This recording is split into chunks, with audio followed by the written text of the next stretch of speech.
Ghost in the Shell might be the single most important reason why I love Cyberpunk so much. Like, I love sci fi, but Cyberpunk is my core, true love and has been for years. Like, I saw Ghost in the Shell back basically when it came out, and that's right in my reminiscence bump. So, for decades, I've loved that cartoon, that anime. It's fantastic. And then through the years, other versions have come out and I liked it. And the live action movie, that's my guilty pleasure. So I was very, very stoked to see that there's a Kickstarter coming out, and that's what I wanted to share with you. So we'll go to the computer here, and it's a Kickstarter Ghost in the Shell role playing game. It hasn't launched yet. It's still kind of in production, so you can go save it. So that way you get a heads up when it launches, and it's in the Ghost in the Shell universe. Seems to be an official release, fully licensed kind of thing, and it looks like it is on the back of the new version coming out, Ghost in the Shell Arise. Some of the same art and styling in here. Looks like it'll be in 3 languages to launch, and you can download the quick start right now. And like, that's all that's in the placeholder for Kickstarter right now. When you click the download quick start thing, it goes to Drive Through RPG, where you can download it in English or French, and then it's $0. Just get it for free 95, and it's a forged in the dark game system with a little bit of skin over it, which is kind of funny for Ghost in the Shell. So let's swap over to see the quick start. Looks like it's all fully bookmarked, and it is about 47 pages, complete with a mission sheet and all that kind of thing. And looks pretty awesome, right? Like the layout and everything. Like, I am a sucker for all this kind of detailing around the edges, and the 2-page spread stuff is fantastic. And Forged in the Dark, you've got playbooks, and then you've got clocks, which is very common nowadays from that system. And let's go to single. There we go. You can see the kind of chibi, or however you say that, art styling. And it's a dice pool system. So you start with, okay, your cybernetic side or your ghost side. You get 1 die, and if you have interface, which everybody does, you get 1 die. And then if you've got hack, now you can roll with 2 dice, that kind of thing. And this way you kind of follow your path through the circuit to see how many dice you get to roll. And then doing actions, you can interface, you can sway, close quarter combat, which I love that it's CQC, because like in the special forces world, it's called CQB, which is close quarters battle. But I like combat because you're combat. Okay, yeah. So CQC, love that detail. Track, you can follow people, observe. So multi-wired actions, action wire is what they're talking about here, where you're following the wire and adding a die for each node that you've got in your skill set, which is pretty easy. Die results, graduated success and failure. If it's a 6, it's full good. If you get multiple 6s, that's a critical success. It's awesome. If it's a 4 or 5, you get mixed results. And then if it's 1, 2, or 3, it's a failure. And then you're doing your action rolls and that kind of thing. The negotiation phase here, I don't actually like the negotiation phase, because there's the difficulty, then there's the effect of success or failure, and now you've got to have a conversation about the game rather than being in character. So let me go here, because role-playing games, you can play a role, and if you as the player have to talk with the DM about the character, you're not in the role of that character.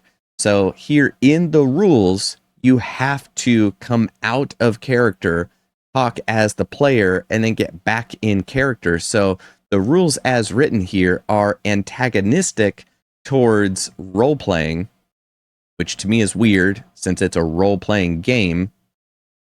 You have to talk with the DM. So we'll go back to the screen share here.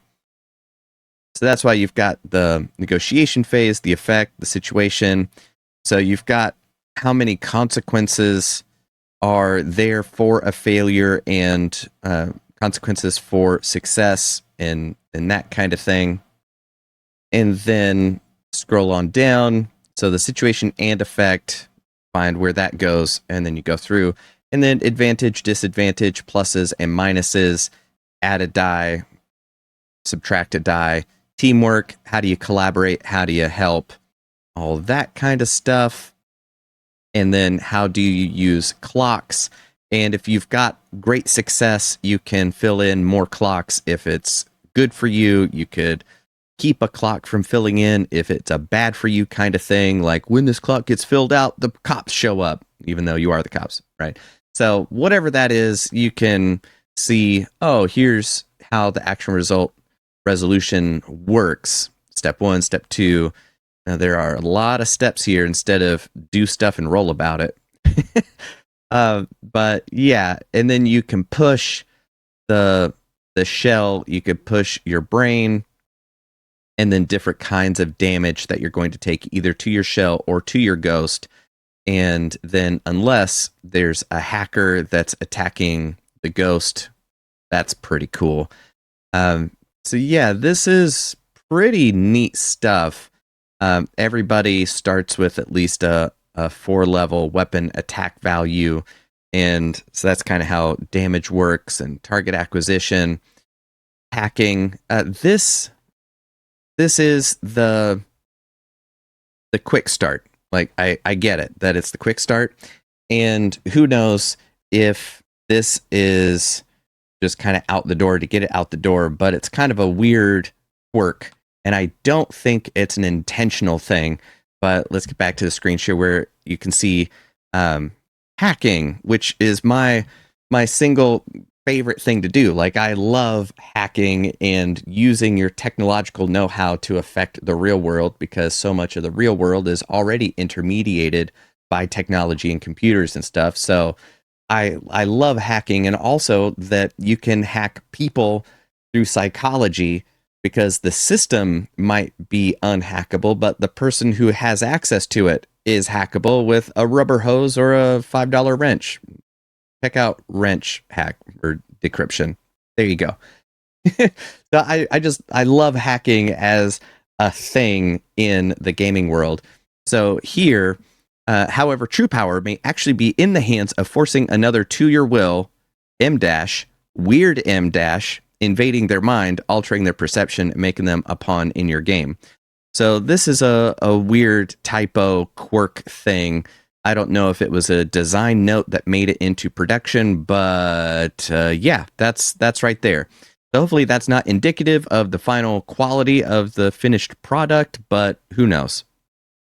So there's just all sorts of cool stuff in here. How to create clocks, how to count down. So some good stuff if you're super new to understanding what in the world do these pie charts mean? How do I use them? When do I use them?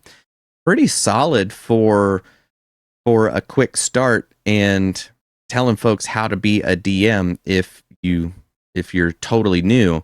And if you're like me and Ghost in the Shell is right there in your nostalgia bump, why else would they be putting this out around the time that the new version of Ghost in the Shell is coming out? This is a cool tie-in, a lot like the Exodus Traveler that I've already done a video on, and I'll try to remember to link it up at this point in the video. But I like tie-ins, I like cross-promoting, I like the TV show, movies, comic books, role-playing game. It's just cool. Like, more cool stuff to read and to spend time with. I'd rather have more cool stuff than less and be like, it's either the anime or nothing. It's either the manga or nothing. It's either the comic or nothing. Or this is cool. This is cool to me. So here you can add complications, losing opportunity, do recon to find out more about it and give yourself some pluses. And that HQ or HQ characters headquarters. So starting with the characters you're used to, and yeah, here's the quick character creation. Here's how you're going to do it. So basically, a playbook is kind of like a class. It's already an assembled default. So if you want to play the Elite Ranger, okay, this is who they are. The Wizard Hacker, which is, yeah, the hacker is the Techno Mage. Special Investigator, Heavy Weapons Expert, the Ace Sniper, Logicoma, which you get to play as a spider tank. Like, that's so cool. At first, in the future versions of Ghost in the Shell, I kind of thought they were childish and just like, I don't like it. But then just the childish innocence of a death machine like that is a cool polar opposites dynamic there, where you're juxtaposing how innocent they sound and then how deadly they are and capable. It's cool. So you can actually play as one of those spider tanks, which is really cool. Basically, you get to play as everything that you want, choosing special abilities. I say, go check this out. There's a lot to it that's in here. And I love the artwork. I love the detailing. The layout is solid. Let me go back to the two panels so that way we can see those crossed things. So here's the character sheet and how to keep track of all the clocks you've got if you're running the game. But pretty light character sheet, pretty cool. And then if you want to subscribe to the newsletter, you could just scan the QR code right there on the screen. That's it. Is this a shameless grab? Who knows? I don't care. Am I going to back the Kickstarter? You bet. Am I going to play it just as it's written already? No, absolutely not. But as a shameless completionist and lover of Ghost in the Shell, I will be backing this. I will be watching Arise when it comes out. And this will live on the shelf, even if it doesn't make it to the table. I'm at least going to vote with my dollars of, yeah, okay, cool. I like seeing more Ghost in the Shell stuff. But I would be curious about your thoughts on this. What do you think? Is this right up your alley? Is it not? Are you mad that they picked Forged in the Dark instead of some other system? Would you rather there be a completely new system built from the ground up, specific to the Ghost and Shell dichotomy? How would you handle that? Like, let's talk about it in the comments, and I'll see you down there.